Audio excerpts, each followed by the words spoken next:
कल मैंने क्वेश्चन दिया था, उसे मैं स्टार्ट करता हूं आज के लेक्चर में। ओके, स्टेटमेंट 1 क्या बोला है? अगर किसी पॉइंट पे इलेक्ट्रिक फील्ड जीरो हो, किसी पॉइंट पे क्या जीरो हो?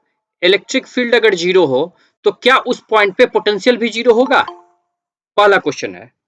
और दूसरा क्वेश्चन है, अगर किसी पॉइंट पे पोटेंशियल जीरो है तो क्या उस पॉइंट पे इलेक्ट्रिक फील्ड भी जीरो होगा? दो स्टेटमेंट है। तो इस स्टेटमेंट को, यह स्टेटमेंट सही है या गलत है, इसे बनाने के लिए मैं एक एग्जांपल लेता हूं, आपको खुद ब खुद क्लियर हो जाएगा उस एग्जांपल से। ठीक है, आप एक स्क्वायर ले लीजिए। आप एक स्क्वायर ले लें। आपने एक स्क्वायर ले लिया है? चलिए, एक स्क्वायर ले लिया है। साइड रख लीजिए ए ए ए ए एंड ए, चार साइड आपने रख लिया। इस पे चार चार्जेस रख लीजिए। Okay, Q Q Q and Q, चार चार्जेस आपने रख लिया। इस मिड पॉइंट पे, ये स्क्वायर के मिड पॉइंट पे आइए। इस मिड पॉइंट पे, इस मिड पॉइंट पे इलेक्ट्रिक फील्ड कितना होगा? ई नेट का वैल्यू कितना होगा? जल्दी बताइए। जीरो होगा।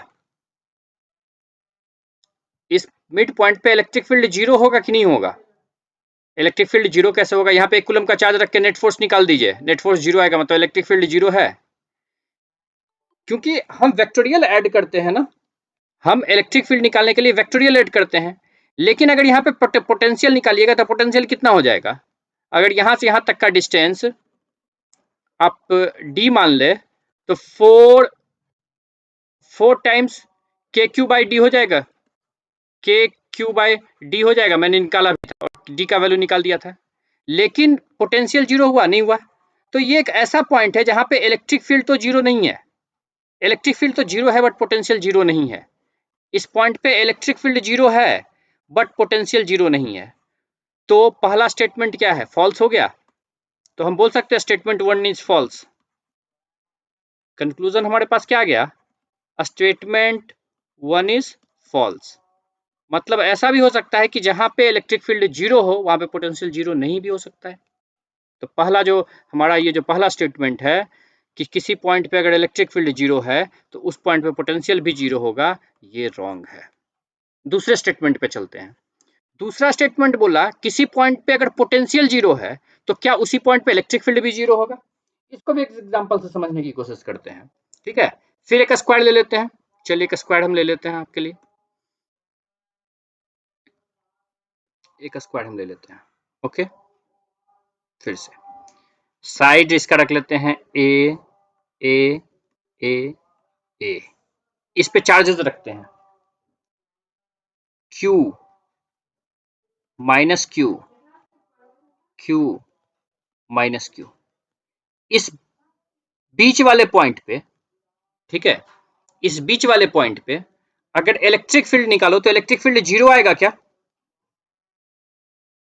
अरे इलेक्ट्रिक फील्ड जीरो आएगा क्या? इलेक्ट्रिक फील्ड जीरो नहीं आएगा, इलेक्ट्रिक फील्ड जीरो नहीं आएगा। लेकिन अगर इस पॉइंट पे पोटेंशियल निकालोगे तो पोटेंशियल जीरो आ जाएगा क्या? दो को प्लस है, दो को माइनस है। तो क्या ये जो दूसरा स्टेटमेंट है, दूसरा स्टेटमेंट क्या बोला? अगर कहीं पे पोटेंशियल जीरो है तो वहां पे भी इलेक्ट्रिक फील्ड जीरो होगा। ये पॉसिबल है क्या? तो दूसरा स्टेटमेंट 2 भी क्या हो गया?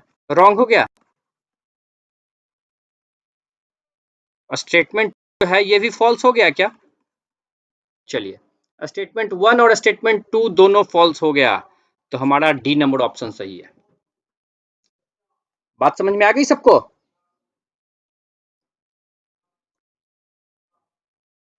एग्जाम्पल के थ्रू मैंने बता दिया। चलिए नेक्स्ट क्वेश्चन पे बढ़े।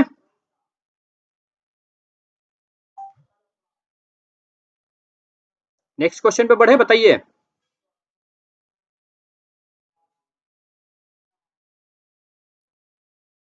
दीप्ति समझ में आया?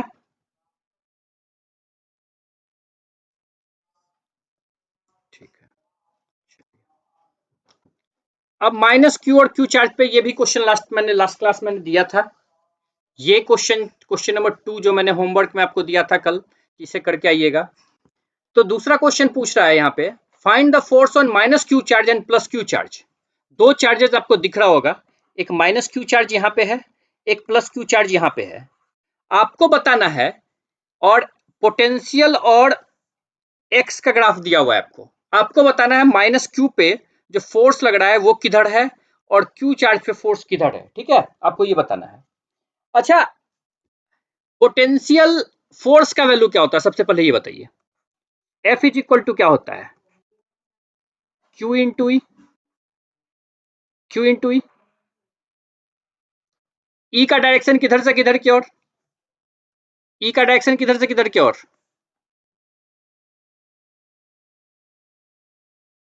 ई का डायरेक्शन किधर से, जल्दी बताइए।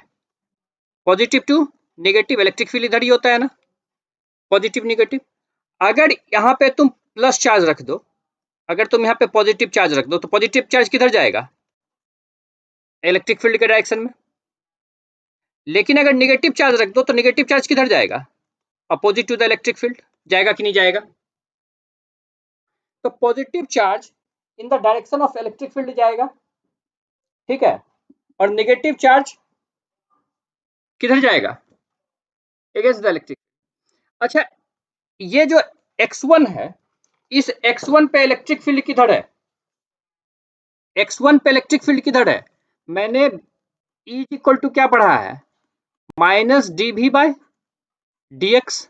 यही इलेक्ट्रिक फील्ड उसी डायरेक्शन में होता है जिस डायरेक्शन में पोटेंशियल डिक्रीज करता है। तो पोटेंशियल किस साइड में, यहाँ पे क्या है, यहाँ पे पोटेंशियल क्या हो रहा है, इस पॉइंट पे पोटेंशियल क्या हो रहा है, इस पॉइंट पे पोटेंशियल क्या हो रहा है, ग्राफ पॉजिटिव है या नेगेटिव है, स्लोप पॉजिटिव है और नेगेटिव है, स्लोप यहाँ पे पॉजिटिव है, मतलब इलेक्ट्रिक फील्ड किधर की ओर होगा, नेगेटिव स्लोप की ओर होगा। मतलब क्या होगा, इलेक्ट्रिक फील्ड किधर की ओर होगा, जस्ट अपोजिट होगा। यहाँ पे ये x1 पॉइंट पे जो इलेक्ट्रिक फील्ड होगा किधर की ओर होगा, इधर की ओर होगा इलेक्ट्रिक फील्ड, इलेक्ट्रिक फील्ड इधर की ओर है, यहाँ पे इस पॉइंट पे इलेक्ट्रिक फील्ड इधर की ओर है। और ये चार्ज कौन सा है, निगेटिव है। निगेटिव चार्ज पे फोर्स किधर की ओर लगता है, निगेटिव चार्ज पे फोर्स किधर की ओर लगता है, opposite to the electric field, किधर लगता है, opposite to the electric field. तो फोर्स किधर लगेगा, फोर्स यहाँ पे इधर की ओर लगेगा, ओके, फोर्स इधर की ओर लगेगा। दूसरा पॉइंट x2 पे आते हैं, ये x2 है, ठीक है, x2 पे आते हैं। x2 पे स्लोप पॉजिटिव है या निगेटिव है, इस पॉइंट पे स्लोप पॉजिटिव है या निगेटिव है, ऑब्वियसली निगेटिव है, दिख रहा है आपको कि स्लोप निगेटिव है। तो इलेक्ट्रिक फील्ड किस डायरेक्शन में होगा, इलेक्ट्रिक फील्ड किस डायरेक्शन में होगा, इलेक्ट्रिक फील्ड इस डायरेक्शन में होगा। अगर इलेक्ट्रिक फील्ड इस डायरेक्शन में होगा और चार्ज कैसा है, पॉजिटिव है, तो फोर्स किधर की ओर लगेगा, फोर्स किधर की ओर लगेगा, force towards the electric field लगेगा। तो यहाँ पे फोर्स ऐसे लगेगा, देखिए positive charge electric field direction में। I think you are clear with this, किसी कोई दिक्कत है बताइए जल्दी।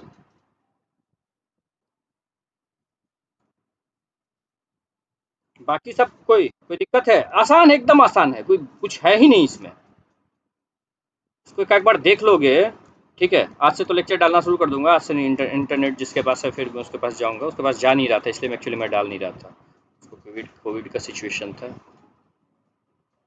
अच्छा ठीक है, वो चला वो चला जाएगा, कोई दिक्कत नहीं है, डोंट वरी, ठीक है।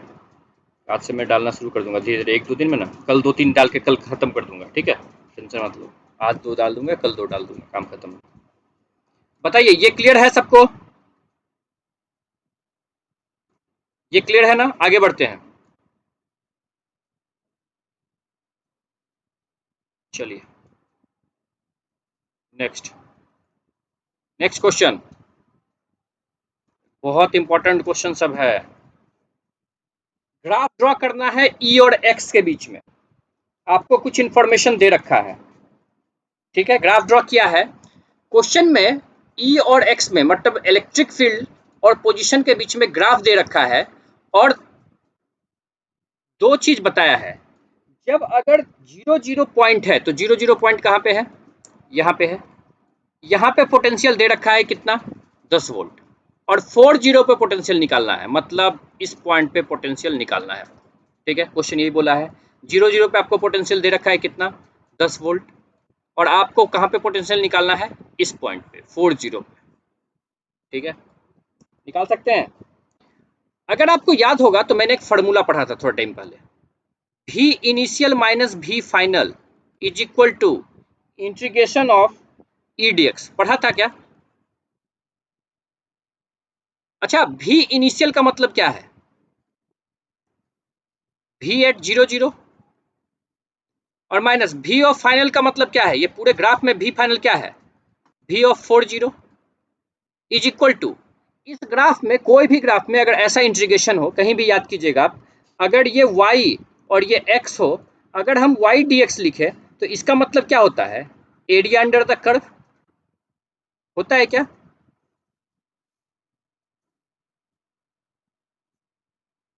एरिया अंडर द कर्व होता है क्या? तो यहाँ पे ई डी एक्स है, यहाँ पे देखिए ये ई है और यहाँ पे एक्स है, तो ये क्या हो जाएगा?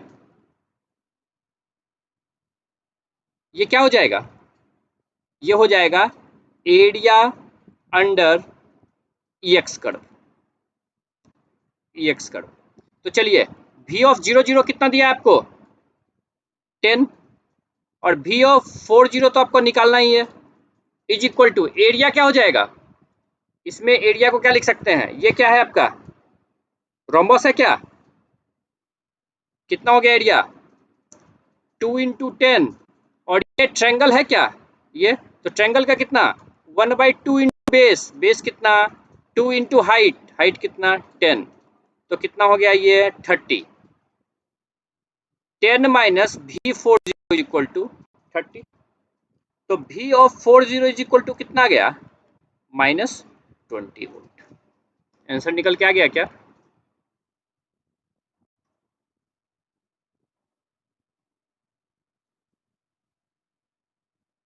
आई थिंक आपको समझ में आ गई होगी ये क्वेश्चन अच्छे से।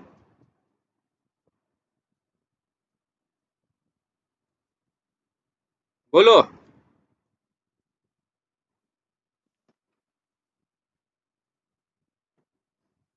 क्वेश्चन में कोई दम ही नहीं है, क्वेश्चन में कोई दम नहीं है। चलिए आगे करते हैं, आगे बढ़ते हैं, ठीक है, आगे बढ़ते हैं। अब एक नए टॉपिक में आते हैं, सबके लिए वो टॉपिक नया है, जिनका अगर कोई क्लास छूटा भी होगा तो डोंट वरी, यहाँ से वो समझेंगे।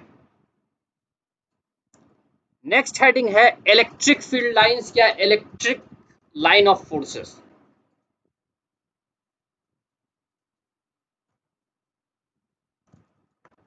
Electric field line of forces, ठीक है।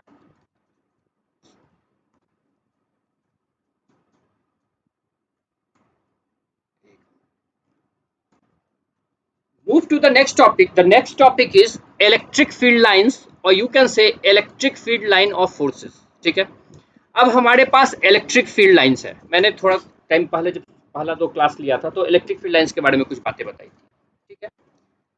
बेसिकली एक बात मैं तुम्हें ये बताना चाहता हूँ कि इलेक्ट्रिक फील्ड कैसा क्वांटिटी है। जस्ट मैं तुम्हें एक फ्लो चार्ट के थ्रू समझाना चाहता हूँ। इलेक्ट्रिक फील्ड कैसा क्वांटिटी है, जल्दी बताइए। स्केलर और वेक्टर? इलेक्ट्रिक फील्ड कैसा इलेक्ट्रिक फील्ड स्केलर है ना। Electric field is a vector quantity. E के ऊपर में ऐसे लिखते हैं ना, तब तो वेक्टर समेशन लेते हैं ना। Electric field is a vector quantity. कैसा क्वांटिटी है? वेक्टर क्वांटिटी है, ठीक है। इलेक्ट्रिक फील्ड कैसा क्वांटिटी है? वेक्टर क्वांटिटी है।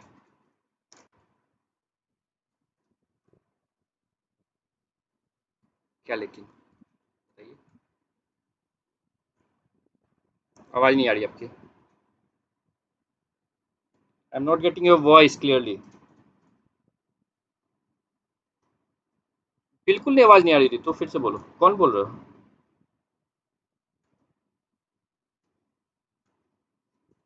इलेक्ट्रिक फील्ड, अच्छा इतना क्वेश्चन तुम इलेक्ट्रिक फील्ड का निकाल लिए और डायरेक्शन तुम्हें नहीं पता है। अरे जिस डायरेक्शन में कूलम्बियन फोर्स होता है, इलेक्ट्रिक फील्ड निकालने का क्या तरीका मैं समझाया था। कहीं पे भी 1 कूलम का चार्ज रख दो, कहीं पे भी 1 कूलम का चार्ज रख दो, ठीक है, कहीं पे भी 1 कूलम का चार्ज रख दो, उस पॉइंट पे कूलम्बियन फोर्स निकाल दो, वही कूलम्बियन फोर्स इलेक्ट्रिक फील्ड है। तो जो डायरेक्शन कूलम्बियन फोर्स का होगा वही डायरेक्शन इलेक्ट्रिक फील्ड का होगा कि नहीं होगा, बताइए।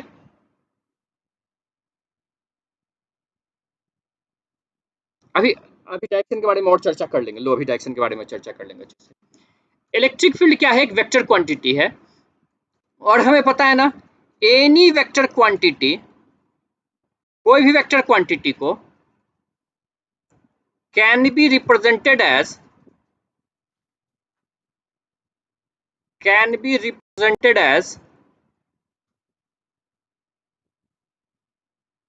a line with a arrow sign।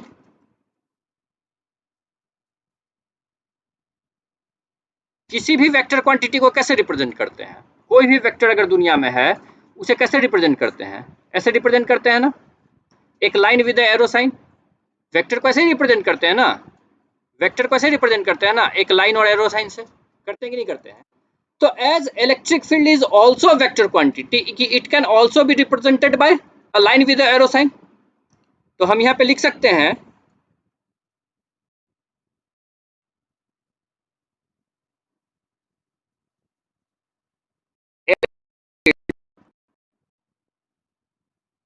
as electric field is also a vector quantity,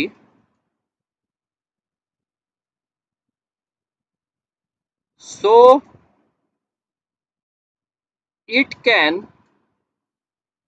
represented by a line with a arrow sign to।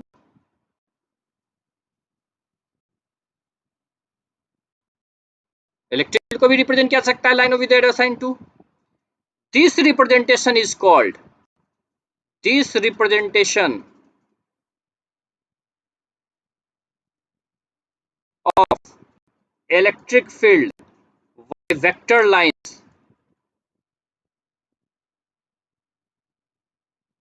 is known as electric field lines. ठीक है, इतनी बात समझ में आ गई कि इलेक्ट्रिक फील्ड लाइंस क्या होता है। आई थिंक इतनी बात आपको समझ में आ गई होगी कि इलेक्ट्रिक लाइंस क्या होता है। इलेक्ट्रिक फील्ड जो है it is a vector quantity, और कोई भी वेक्टर क्वांटिटी को एक लाइन विद एरो साइन से दिखाया जा सकता है।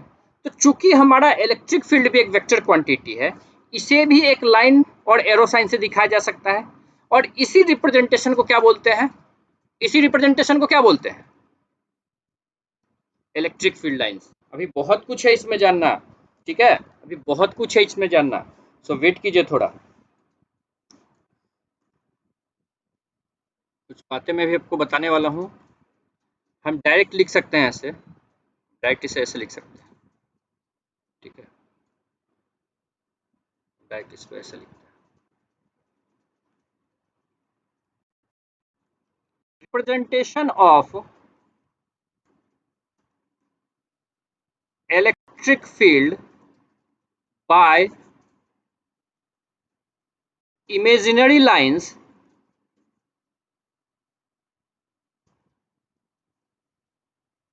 are known as electric field lines। Lines, ठीक है, इलेक्ट्रिक फील्ड लाइन से रिप्रेजेंट करने का इमेजिनरी तरीका। इलेक्ट्रिक फील्ड को कहीं पे प्रदर्शित करना हो तो हम क्या करते हैं, इमेजिनरी लाइंस लेते हैं, उससे इलेक्ट्रिक फील्ड को रिप्रेजेंट कर सकते हैं। Okay, I think this much is okay with you. यहाँ पे कोई दिक्कत नहीं है किसी को?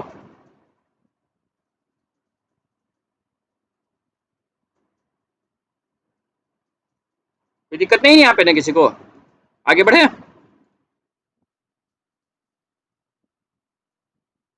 Properties of electric field lines पे आते हैं, properties of electric field lines में आते हैं, ठीक है।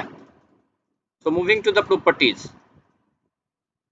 थोड़ा तुम लोग भी बोलो कि हाँ सर समझ गए, तो मुझे थोड़ा आसान होता है, ठीक है।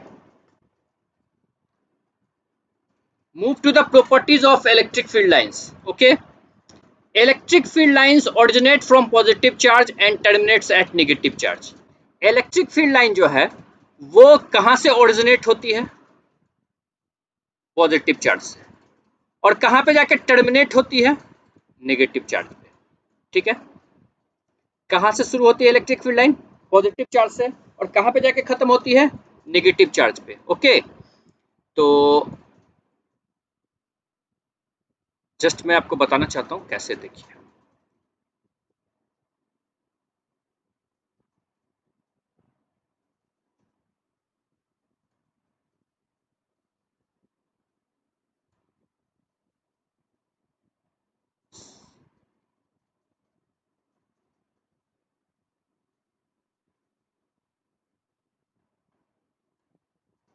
एक पॉजिटिव चार्ज ये है, एक दूसरा positive charge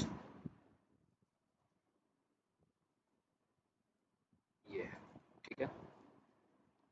this is the positive charge and this also a positive charge. Okay, electric field lines की बात करते हैं। इलेक्ट्रिक फील्ड लाइंस जो है, देखते जाइए।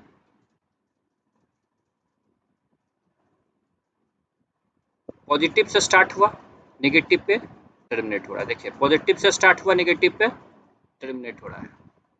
पॉजिटिव से स्टार्ट हुआ है, नेगेटिव पे टर्मिनेट हो रहा है।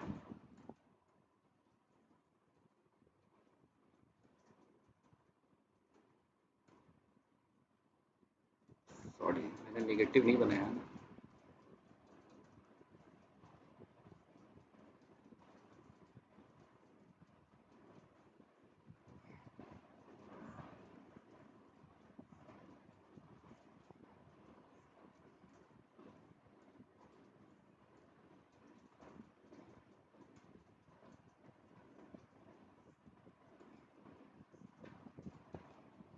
देखो तो, इलेक्ट्रिक फील्ड लाइंस पॉजिटिव से स्टार्ट हो रही है और नेगेटिव पे टर्मिनेट हो रही है क्या?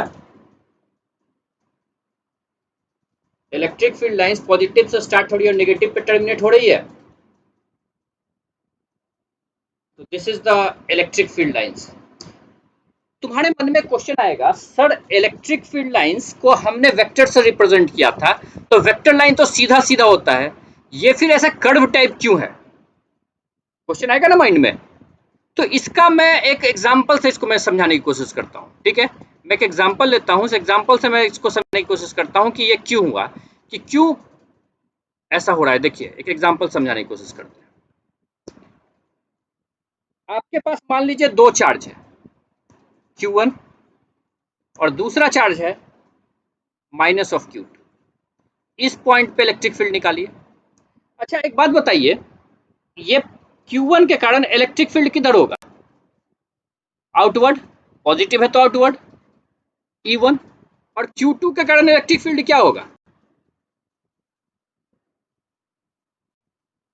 Q2 के कारण इलेक्ट्रिक फील्ड क्या होगा? Inward E2। तो नेट इलेक्ट्रिक फील्ड किधर जाएगा, जल्दी बताओ। ई नेट किधर जाएगा? इधर। तो इलेक्ट्रिक फील्ड किसको रिप्रेजेंट करता है? इलेक्ट्रिक फील्ड किसी पॉइंट पे इलेक्ट्रिक फील्ड जो होता है किसको रिप्रेजेंट करता है? E1 को, E2 को, या ई नेट को?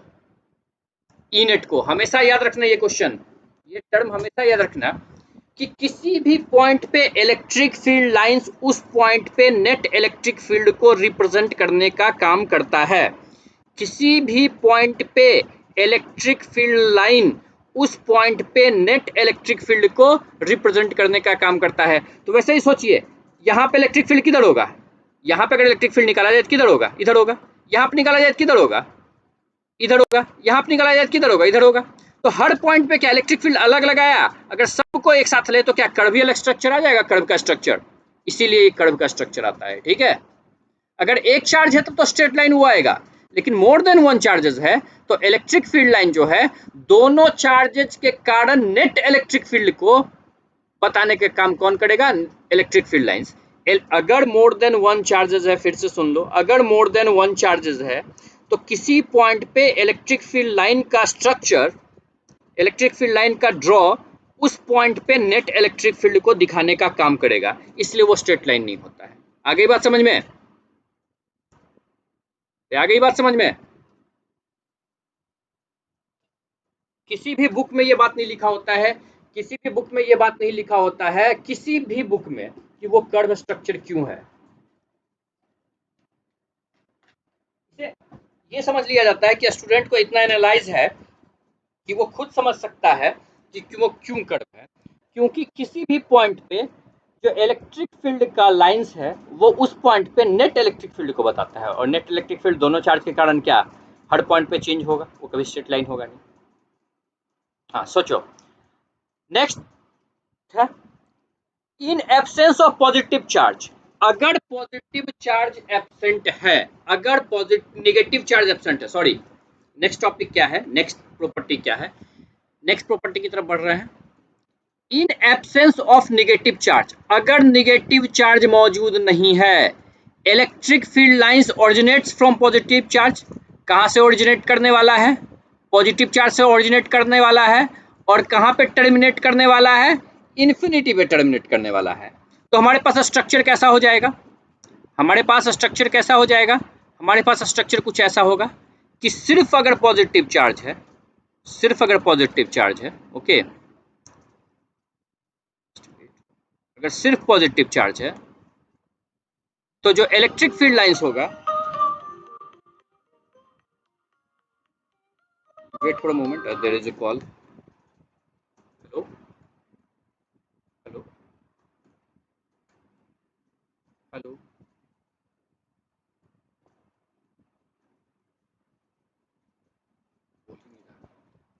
चलिए स्टार्ट करते हैं फिर से, सॉरी एक मिनट एक मिनट, म्यूट कर दे रहा हूँ कॉल पे।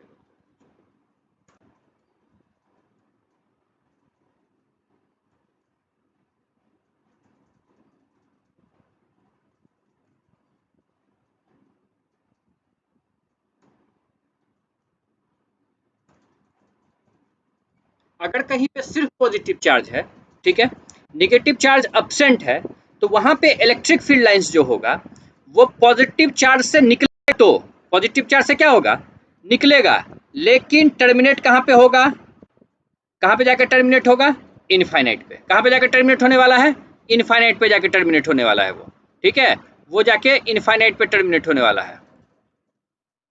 देखिए पॉजिटिव चार्ज से निकल रहा है इलेक्ट्रिक फील्ड लाइंस, ठीक है, electric field lines is originating from positive charge, but terminate कहाँ पे होने वाला है, वो कहाँ पे टर्मिनेट होने वाला है, इन्फिनिटी पे।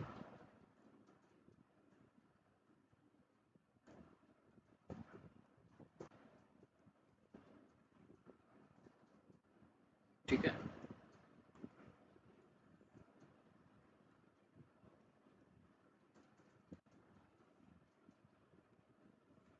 कोई दिक्कत किसी को इसमें, ये कहाँ पे जाकर टर्मिनेट होगा, इन्फिनिटी पे जाकर टर्मिनेट होगा, इन्फिनिटी पे जाकर टर्मिनेट होगा, ऐसा मान लिया गया है, ठीक है। नेक्स्ट,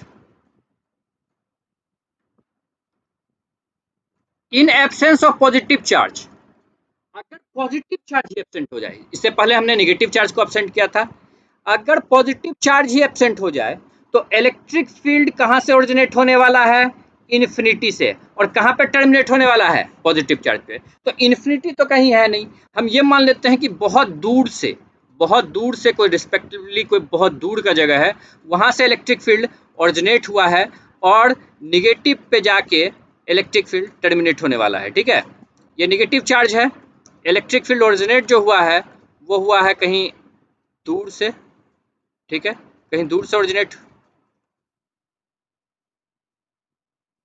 सॉरी उसको मैं ठीक कर दे रहा हूँ थोड़ी,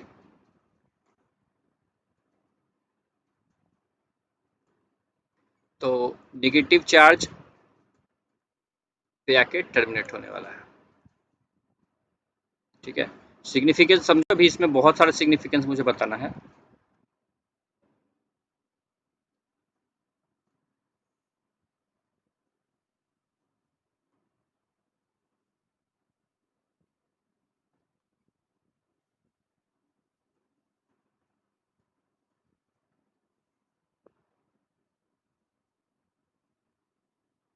हो गया, ये समझ में आ गया सबको ये बात,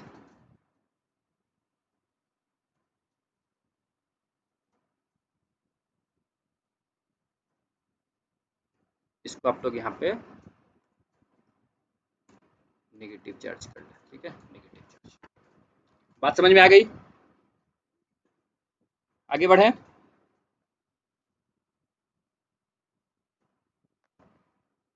अगर दोनों के दोनों पॉजिटिव हो या दोनों के दोनों निगेटिव हो तो क्या होगा इलेक्ट्रिक फील्ड्स का? अगर दोनों के दोनों चार्ज पॉजिटिव हो या दोनों के दोनों चार्ज निगेटिव हो तब कैसे ड्रॉ करेंगे? ठीक है, तो मान लेते हैं दोनों के दोनों चार्ज क्या पॉजिटिव या निगेटिव कुछ भी मान लो, सिमिलर चार्जेस हैं, सिमिलर चार्जेस हैं, दोनों को पॉजिटिव मान लेते हैं। ठीक है, पॉजिटिव मान लेते हैं। तो इलेक्ट्रिक फील्ड लाइंस कैसे काम करेंगे पता है? ऐसे ऐसे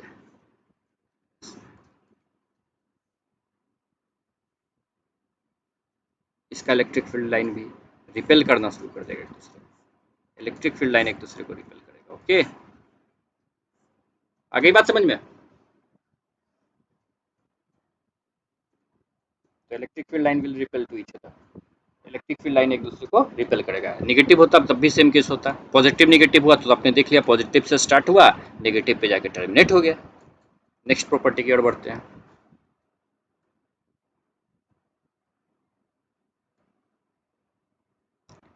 कहीं किसी पॉइंट पे इलेक्ट्रिक फील्ड का डायरेक्शन कैसे निकालोगे? How can you estimate the direction of electric field at any point? ठीक है, तो किसी पॉइंट पे इलेक्ट्रिक फील्ड का डायरेक्शन कैसे निकालते हैं समझते हैं। मान लो कहीं पे एक इलेक्ट्रिक फील्ड लाइन है, ऐसे ऐसे इलेक्ट्रिक फील्ड लाइन है, this is the electric field line, this is the electric field line. अगर आपको बोला गया कि बेटा इस पॉइंट पे इलेक्ट्रिक फील्ड का डायरेक्शन बताइए, इस पॉइंट पे इलेक्ट्रिक फील्ड का डायरेक्शन बताइए, इस पॉइंट पे इलेक्ट्रिक फील्ड का डायरेक्शन बताइए, तो आपने करना क्या है पता है?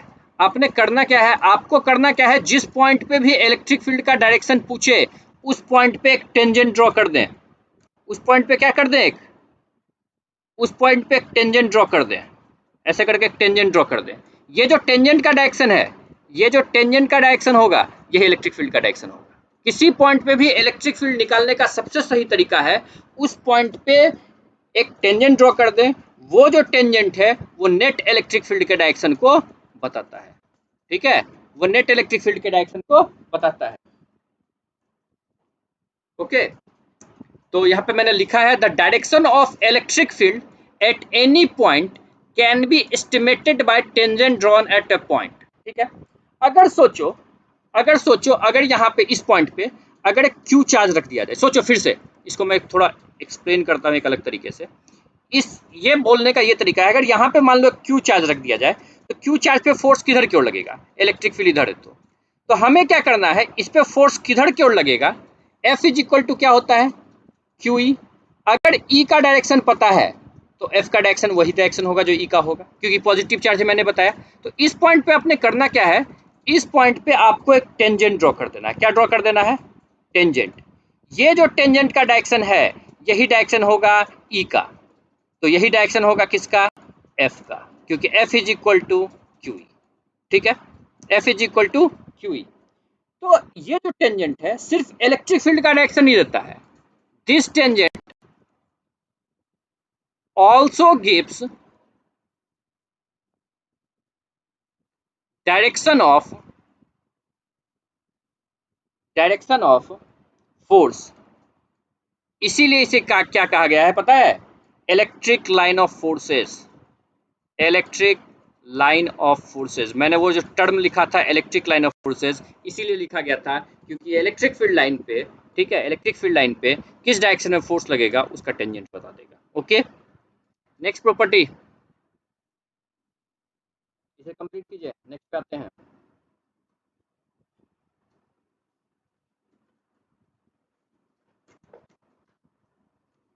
Next property,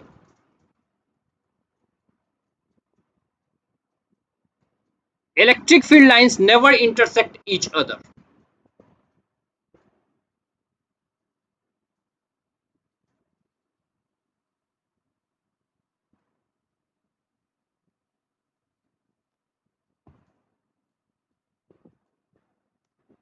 Electric field lines never intersect each other. This is the next property. तो इलेक्ट्रिक फील्ड लाइंस का जो कर्व है एक दूसरे को कभी इंटरसेक्ट नहीं करेगा। क्यों नहीं करेगा ये भी मैं बताता हूँ। मान लीजिए एक इलेक्ट्रिक फील्ड इधर है, ओके, एक इलेक्ट्रिक फील्ड इधर है, ठीक है, एक इलेक्ट्रिक फील्ड इधर है। अगर ये दोनों मान लीजिए ये E1 है, ये E2 है, 2 इलेक्ट्रिक फील्ड है। ये अगर एक दूसरे को क्रॉस करता है तो इसका कॉमन पॉइंट ये है क्या? This is the common point. ये कौन सा पॉइंट है? ये कॉमन पॉइंट है। इंटरसेक्शन पॉइंट भी बोलो या कॉमन पॉइंट बोलो, जो बोलना है बोलो, कॉमन पॉइंट है।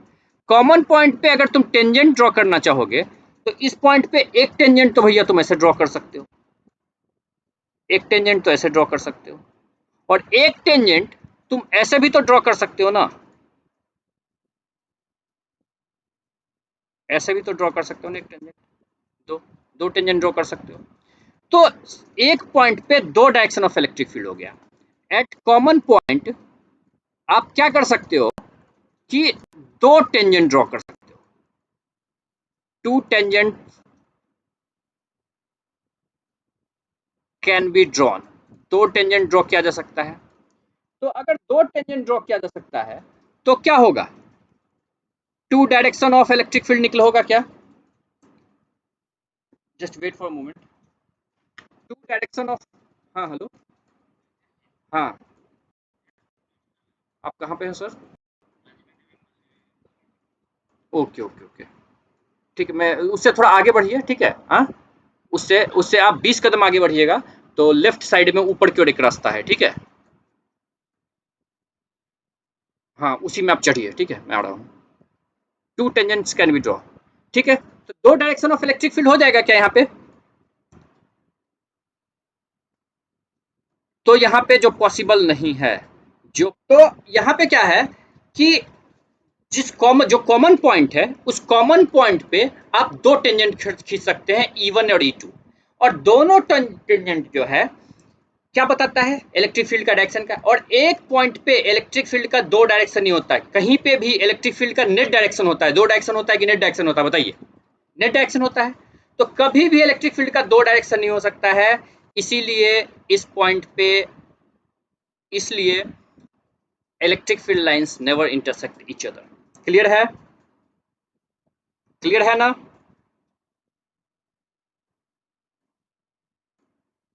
अब है हाइयर, नेक्स्ट प्रॉपर्टी की तरफ मूव करते हैं। नेक्स्ट प्रॉपर्टी बोल रहा है high field lines density stronger the electric field and vice versa. चलिए मैं इसको समझा ही देता हूँ अच्छे से। हाई फील्ड डेंसिटी, सबसे पहले इलेक्ट्रिक फील्ड लाइंस बताइए बहुत सारा।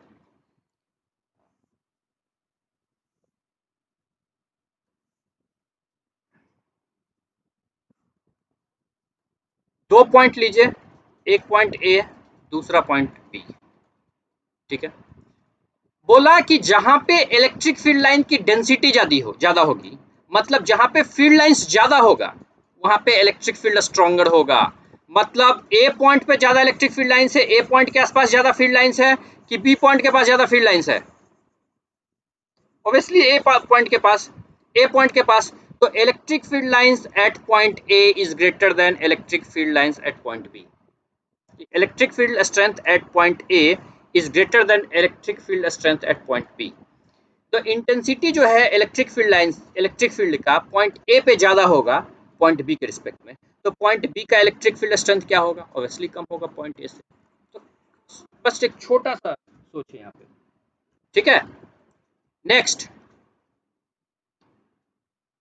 Next property, electric field lines never, इसे इसका स्क्रीनशॉट ले लिया क्या आपने?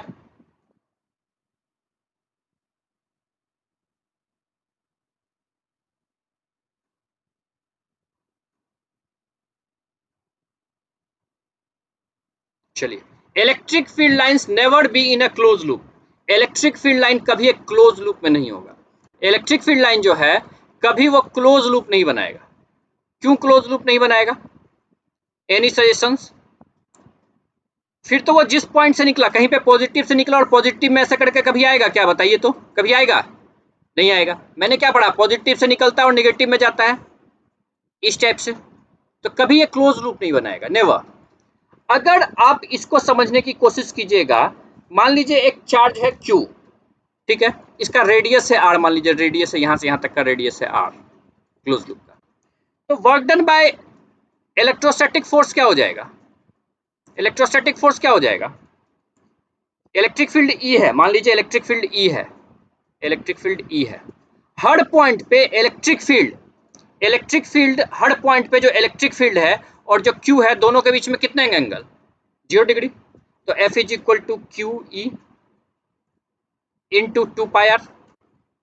अगर यहां से चलना शुरू किया और वापस यहाँ पे चलाए तो कितना होगा, Q इंटू 2πr होगा। लेकिन अगर कंजर्वेटिव फील्ड है, तुम्हें पता है कि electric field is a conservative field, और कंजर्वेटिव फील्ड के द्वारा एक क्लोज लूप में वर्क डन कितना होना चाहिए, कंजर्वेटिव फील्ड के द्वारा एक क्लोज लूप में वर्क डन कितना होना चाहिए, 0। As you know electric field क्या है, कंजर्वेटिव है, और कंजर्वेटिव फील्ड के द्वारा वर्क डन जो है वो लूप में कितना होना चाहिए, लेकिन यहाँ पे 0 है क्या, नहीं है, तो कभी ये लूप नहीं बना सकता। इसका स्मार्ट आंसर है ये। तो आज का क्लास यहीं तक।